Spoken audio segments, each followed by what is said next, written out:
Bonjour et bienvenue dans ce nouvel épisode du podcast Work in Happiness. Aujourd'hui, ça va être le début d'une nouvelle série un petit peu particulière qui va s'intéresser spécifiquement au télétravail. En effet, nous sommes actuellement au moment où j'enregistre cet épisode en plein début de l'épidémie de coronavirus et de nombreuses personnes, et peut-être vous qui m'écoutez actuellement, sont obligées de rester chez elles et de devoir, pour celles qui le peuvent, travailler en télétravail.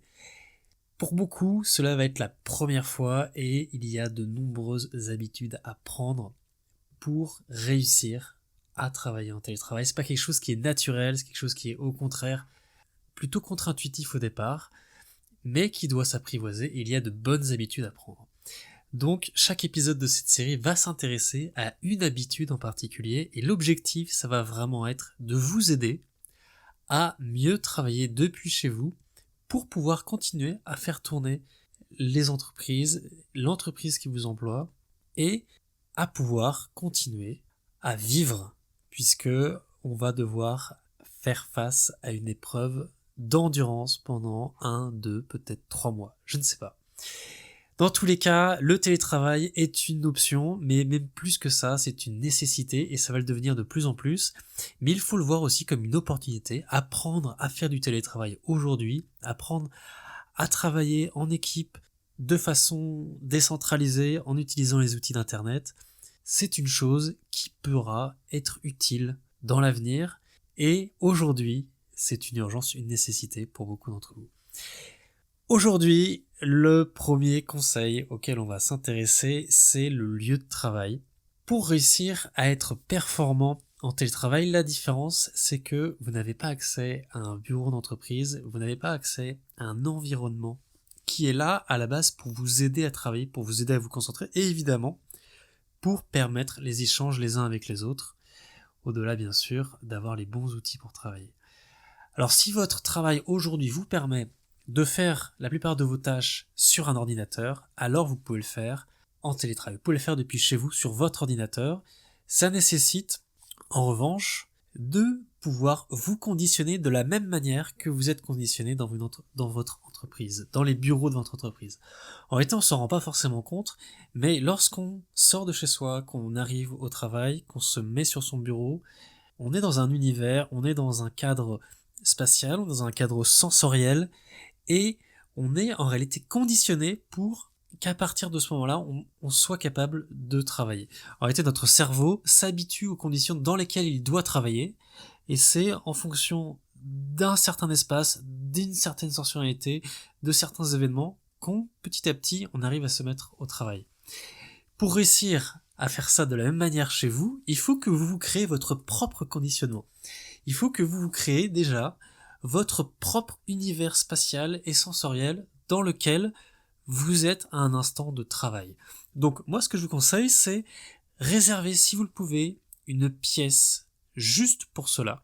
Si vous avez la possibilité d'avoir une chambre, la possibilité d'avoir un petit bureau, la possibilité même d'avoir un endroit où d'habitude on ne fait que je sais pas, qu'on étend le linge par exemple, peu importe, trouvez un endroit dans votre chez vous dans lequel vous pouvez installer votre bureau et dans lequel vous ne faites que travailler. C'est-à-dire que vous entrez dans cet endroit-là, cela est fait pour le travail, et lorsque vous sortez de cet endroit-là, vous n'êtes plus au travail.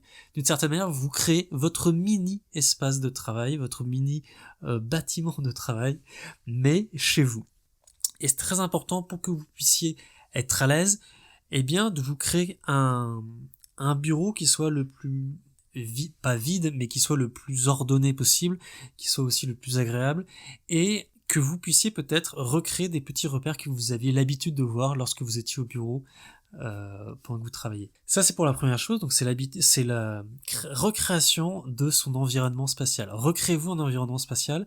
Au départ, vous n'allez pas être habitué, mais si chaque jour vous faites l'expérience de travailler seulement à cet endroit-là, et à chaque fois que vous sortez de cet endroit, vous ne travaillez plus, votre cerveau va se reconditionner, et c'est en arrivant à votre mini bureau que vous allez être capable de vous remettre à travailler.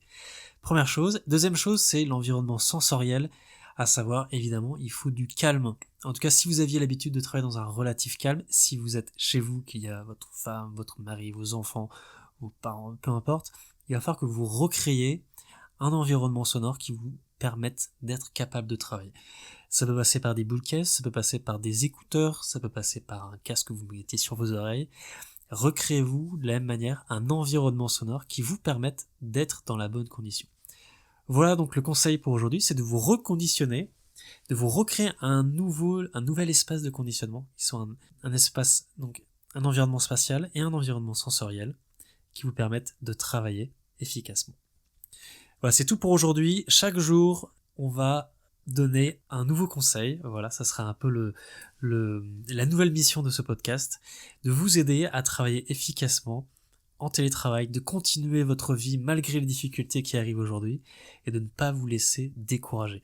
Voilà, donc je vous souhaite un bon travail pour la journée qui vient, ou pour la soirée, et puis je vous dis à demain.